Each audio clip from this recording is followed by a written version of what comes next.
দেখছেন রাস্তাটা?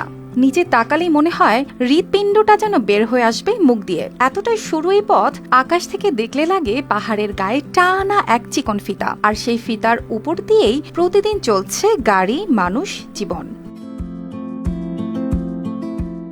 চীনের চংকিং এর পাহাড়ি এলাকায় অবস্থিত এই ভয়ঙ্কর পথটির নাম দাওবেইলিয়াং, অনেকে আবার বলে ব্লেড রোড।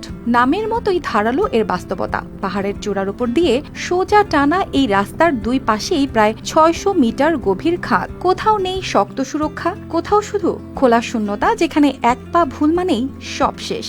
ড্রোনে ধারণ করা দৃশ্যে স্পষ্ট দেখা যায় পুরো রাস্তা যেন একটা সরু রেখা হয়ে ছুটে গেছে পাহাড়ের পিঠ বেয়ে।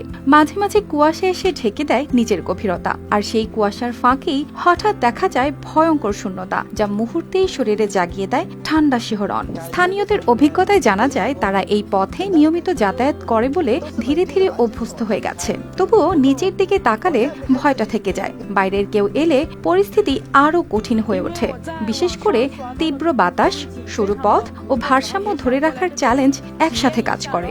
অন্যদিকে এই ভয়ঙ্কর পথই এখন পর্যটকদের জন্য এক বড় আকর্ষণ। অনেকেই অনলাইনে ছবি দেখে ছুটে আসে এখানে। তাদের অনুভূতিতে জায়গাটির সৌন্দর্য যেমন মুগ্ধ করে, তেমনি ভেতরে ভেতরে তৈরি করে এক অদ্ভুত উত্তেজনা, যেন ভয় ও বিস্ময়ের একসাথে উপস্থিতি। প্রায় 18 থেকে 20 কিলোমিটার দীর্ঘ এই রাস্তার গড় প্রস্থ মাত্র 6.5 মিটার। 2014 থেকে 2016 সালের মধ্যেই মূলত বায়ু বিদ্যুৎ টারবাইন স্থাপনের জন্য তৈরি করা হয় এটি। পরে 2020 সালে স্থানীয় প্রশাসন রাস্তা পুরোপুরি পাকা করে দেয়। সমুদ্র পৃষ্ঠ থেকে প্রায় 1800 মিটার উচ্চতায় অবস্থিত এই এলাকায় বাতাস এতটাই শক্তিশালী যে টারবাইনগুলো ঘুরতে থাকে নিরবিচ্ছিন্নভাবে, আর সেই বাতাসই এই পথকে করে তোলে আরো অনিশ্চিত, আরো নাটকীয়।